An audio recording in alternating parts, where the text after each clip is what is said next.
देखा प्रिय मित्रों, आने वाले प्रधानी चुनाव में जावेद भाई को भारी से भारी मतों से विजयी बनाएं। गरीबों के अरमान तभी होंगे पूरे जब आपके ग्राम सभा में जावेद भाई प्रधान होंगे।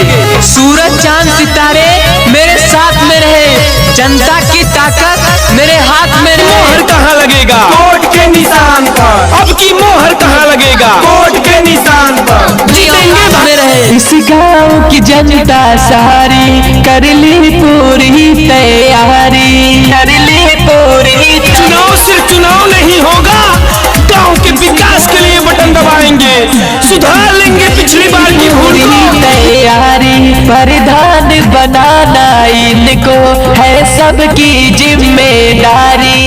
हारेंगे वही जो शेर के सामने आएंगे, है जावेद भाई को प्रधान जिताएंगे। जीत की माला मोहर कहाँ लगेगा? वोट के निशान पर। अब की मोहर कहाँ लगेगा? वोट के निशान पर। जीतेंगे भाई। चक्का रोड बनवाई है, विधवा बुजुर्ग का पेंशन लगावाई है,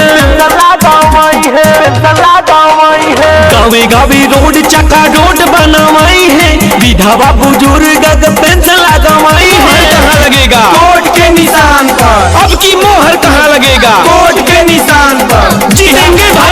कोट पर वोट दिहा, सबके हूँ मिल के भैया जीतई हो, विनती कर ले हाथ जोड़ के। सबके हूँ मिल के चाची जीतई हो, विनती कर ले हाथ जोड़ के। अब कोट पा मोहर लगाई। जिधर भी जाते भैया जी जलवा बन जाता है। मोहर कहाँ लगेगा? वोट के निशान पर। अब की मोहर कहाँ लगेगा? वोट के निशान पर। जीतेंगे। अंदाजी है इनके निराले, भैया जी बड़े दिल वाले, इनको प्रधान जब आपके ग्राम सभा में जावेद भाई प्रधान होंगे। सूरज चांद सितारे मेरे साथ में रहे, जनता की ताकत मेरे हाथ में रहे। जावेद भाई को प्रधान जिताएंगे। इस गाँव की जनता सारी कर ली पूरी तैयारी। सुना है समुंदर में बड़ा घुमाव के ग्राम सभा में जावेद भाई प्रधान होंगे। सूरज चांद सितारे मेरे साथ में रहे, जनता की ताकत मेरे हाथ में है। हमारे जावेद भाई जी का, जावेद भाई के संग में तो सारा जमाना है। ग्राम सभा मोहर कहाँ लगेगा? वोट के निशान पर। अब की मोहर कहाँ लगेगा? वोट के निशान पर। जीतेंगे भाई।